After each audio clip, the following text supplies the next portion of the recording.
Shalom saudara-saudara, hari ini saya akan berbicara tentang garam dunia. Tuhan Yesus sendiri yang memberikan identitas kepada kita, anak-anaknya, menjadi garam dunia. Tuhan ingin supaya sebagai garam kita memberi pengaruh di mana saja kita berada. Ayo kita lihat ayatnya di dalam Matius pasal 5 ayat 13. Berkata, "Kamu adalah garam dunia. Jika garam itu menjadi tawar, dengan apakah ia diasinkan? Tidak ada lagi gunanya selain dibuang dan diinjak orang." Jadi Tuhan Yesus memberikan identitas kepada kita sebagai garam dunia. Dan kita harus mengetahui untuk memberi rasa asin, untuk memiliki rasa asin, kita harus dekat dengan sumbernya, yaitu Tuhan Yesus. Karena dari Tuhan Yesuslah kita mendapatkan rasa asin itu. Dan sebagai garam kita tahu fungsi garam yang pertama secara sederhana ya, untuk mengawetkan.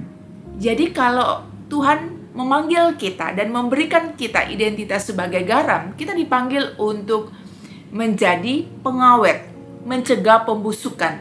Sehingga di mana saja kita berada, seharusnya apabila kita berhadapan dengan orang-orang dan lingkungan yang buruk, kita memberi pengaruh yang baik.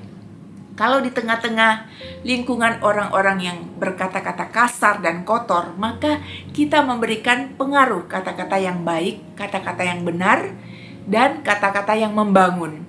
Jangan ikut-ikutan oleh karena mau diterima oleh kelompok atau lingkungan di mana kita mau masuk, maka kita ikut-ikutan dengan tradisi mereka atau kebiasaan mereka yang berbicara dengan kasar, berteriak-teriak, ataupun tidak menghormati satu dengan yang lain. Kita harus menjadi pengawet. Kita harus menjadi orang yang mencegah pembusukan. Kita tahu bahwa dunia telah jatuh di dalam dosa, dan mudah sekali kita pergi kemana saja. Orang mudah kompromi, mudah melakukan dosa, mudah melakukan hal-hal yang buruk. Dengan adanya kita sebagai garam dunia, maka kita bawa pengaruh yang baik. Di mana saja kita berada, selalu ada hal-hal yang positif, yang membangun, yang harusnya kita bawa. Fungsi garam yang kedua adalah memberi cita rasa. Kita tahu kalau nggak ada garam, masakan semahal apapun, seenak apapun, tidak akan menjadi enak kalau nggak ada garam.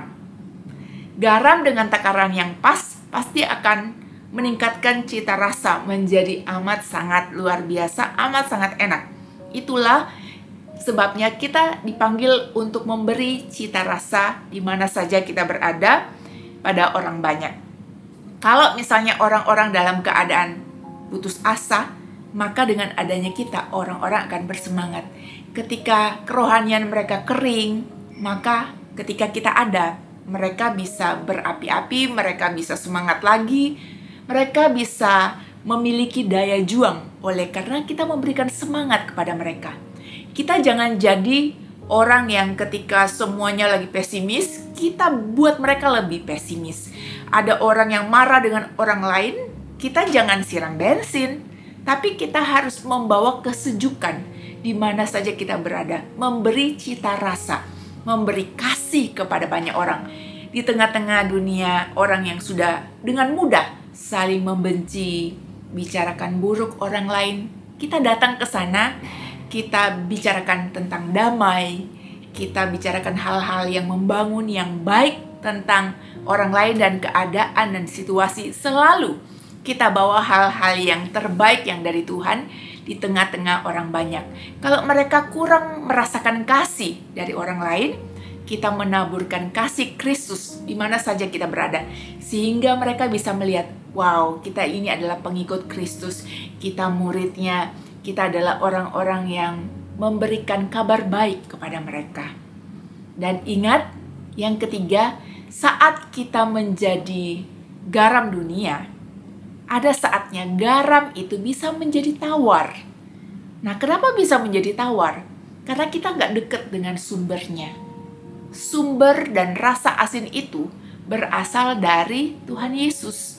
Kalau seorang itu menjauh dari Tuhan, mundur dari Tuhan, maka dia akan kehilangan rasa asin. maka identitasnya akan perlahan-lahan sirna, menghilang. Identitas kita itu ada di dalam Kristus. Jadi kalau misalnya kita jauh dari Tuhan, kehilangan kasih mula-mula, maka kita akan menjadi orang yang tawar. Saya pernah ketemu dengan seorang bapak yang dia bilang, "Pastor, saya bekerja dan gagal. Nanti saya akan kirimkan lamaran di beberapa tempat, pasti akan gagal juga. Saya punya keluarga dan anak saya itu calonnya kelihatannya di depan mata akan gagal, Pastor." Dia bilang, "Istri saya sudah mengupayakan berbisnis ini dan itu gagal juga. Sudah coba ini dan itu tapi gagal. Semuanya berantakan."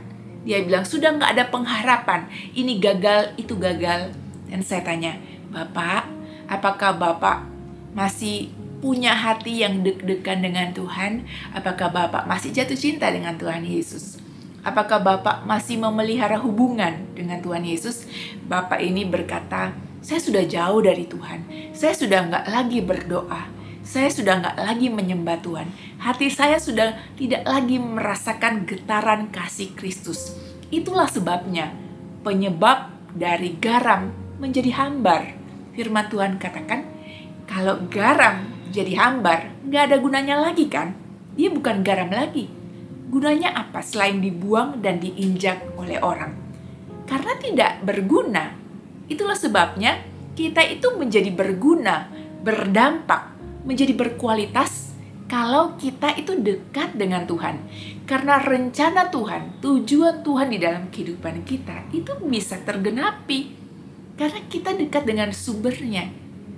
Karena kita itu sudah dipanggil, ditentukan untuk menjadi garam dunia dengan kualitas-kualitas yang Kristus sudah taruh di dalam kehidupan kita sebagai anak-anaknya. Itulah sebabnya tetap kejar kualitas-kualitas Kristus yang Tuhan taruh di dalam diri kita dengan cara bergaul dengan Tuhan, berdoa, rajin menyembah Tuhan, rajin membaca dan merenungkan firman Tuhan, melakukan firman Tuhan, sehingga kita dekat dengan Tuhan Yesus, sehingga kita dapat berdampak di mana saja kita berada.